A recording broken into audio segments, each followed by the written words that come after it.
Why do you expect AATROX players to play Bruiser when you nerf all their items? Well, again, remember everybody's getting nerfed. That's important. But that said, that's a very real problem for Bruisers, is whenever we nerf Bruiser items, a lot of Bruisers go to lethality.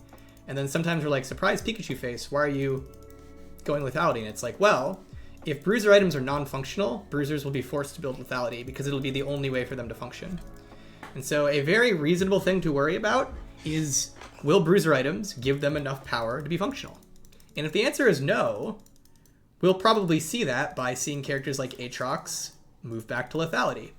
Because if your Bruiser items don't give you the combination of cooldown, healing, tankiness, survivability, etc. to function in a group team fight, then you'll revert to, well, at least I can try to one-shot someone, right? So we do want AATROX to build Bruiser, and I think a very reasonable call-out is like, well, then the Bruiser items need to be good enough.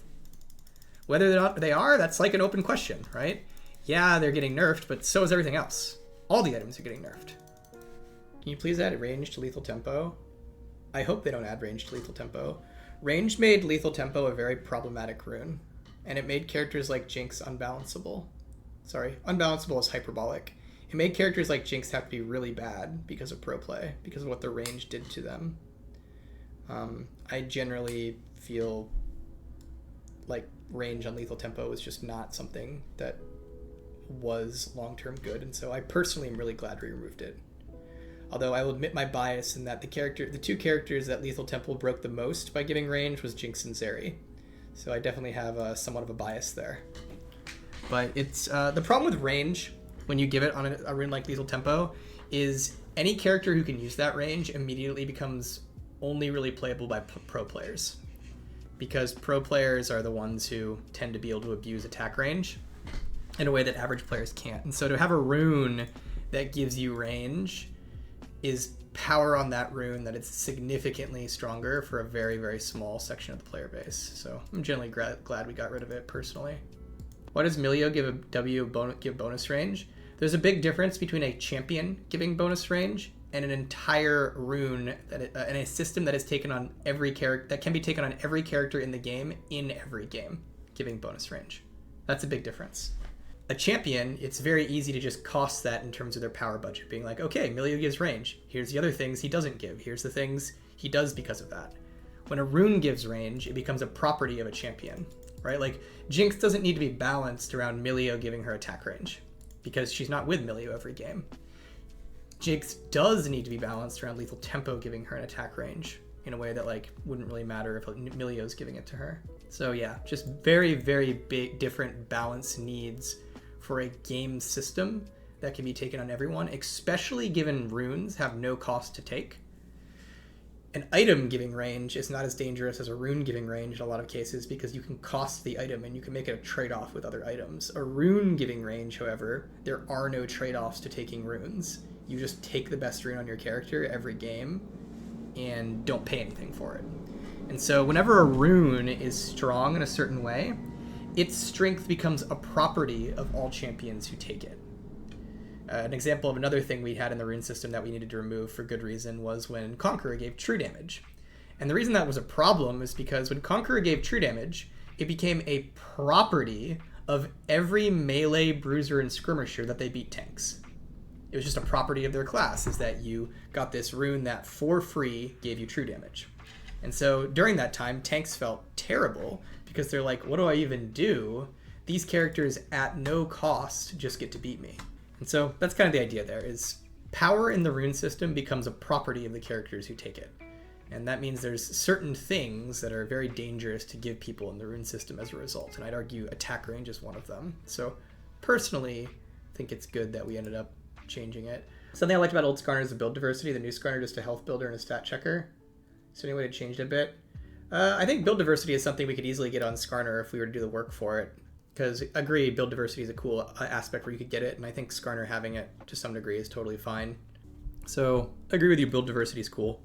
I think the hard part about Skarner is Skarner suffered a lot from, quite honestly, the layoffs and things like that. He went through multiple designers, and that generally tends to cause issues for champions, because any given designer is going to have different visions for the character, and any new designer who works on the character is not going to know all the different things and the other stuff that like the other designers worked on the character were thinking about or went through. And some things can get like lost during the polish phase.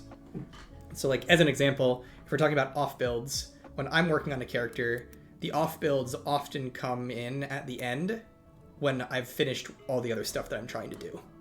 So a character like BRIAR or Zeri having like AP builds or weird builds, or Viego having crit builds, I'm not focused on that until I've gotten everything polished up and ready to go. And then I start focusing on off builds and things like that. And SKARNER'S a character who we've definitely thought about off builds for him. Like Freak did some work on AP ratios, AD ratios, things like that. But the process of the character was definitely impacted by all the changes. How do we get feedback on characters in development? We rely on other people who we work with, like other designers. We also do something called player labs, where we get players who we think would like our characters and we have them play the character. As an example with BRIAR, BRIAR was probably the worst performing player lab I'd ever seen. People who played her absolutely despised her, thought she was the worst thing they'd ever played. And that ended up resulting in a lot of changes to how her frenzy worked so that it was much more in her favor. Like originally, BRIAR couldn't prioritize champions over minions. So if your enemies were like standing in a minion wave, you just couldn't do anything to them. Stuff like that. So I ended up making a lot of changes to her to make her W a lot more unfair. What's the best player lab champ? Like the champion who performed really well in player labs? There's a lot of champions who perform well in player labs. I'd say I don't think it's a standout when a character performs well in player labs. I think it's a standout when a character performs poorly in them. Which is why it was kind of an emergency signal when BRIAR initially did really bad in player labs. It's just like, oh, okay. Champ's non-functional, gotta find a way to make her work. So, Kruval, I'm gonna tell you right now, you're reading stats incorrectly in two ways. Number one is, when that pick rate is that low, sample size. Like, that could be like 2 dudes. So we'll start with that. Sample size is trash for that. The second thing is, just because an item has a high win rate does not mean a champion has a high win rate. And so looking at the tank build in like LoLalytics and looking at the item win rates tells you nothing. Well, not nothing, but tells you very little about the actual win rate and actual power of that thing. As an example, did you know that Magi Soul Stealer has a 70% win rate sometimes? That does not mean Magi Soul Stealer is a 70% win rate item. It means you buy Magi Soul Stealer in situations where it is very, very powerful and you're already winning. Right? So, is Tank Nocturne a thing? Maybe. But I don't think you can make any conclusions from a sample size that low, especially if you're looking at like tank build win rates on the items themselves as opposed to the win rate of the character. Would you play League if you didn't work at Riot? At this point, probably no. It's not that it's a bad game or anything like that, it's just there's no point for me to play League anymore. Like, why would I try to get Diamond? Like, if I'm just like a 30-year-old, I'm like a early 30s old man, right? It's like, when I was in my 20s, being Diamond was cool. It's not nearly as cool anymore to be Diamond. So it's kind of like, what is the incentive? Obviously the game is very fun, but you know, I've played it for 10 years. So it's just not as much incentive for me to, if I wasn't working at Riot, there wouldn't be as much incentive for me to like be good at the game, basically. I'd probably be an ARAM gamer is what I would be.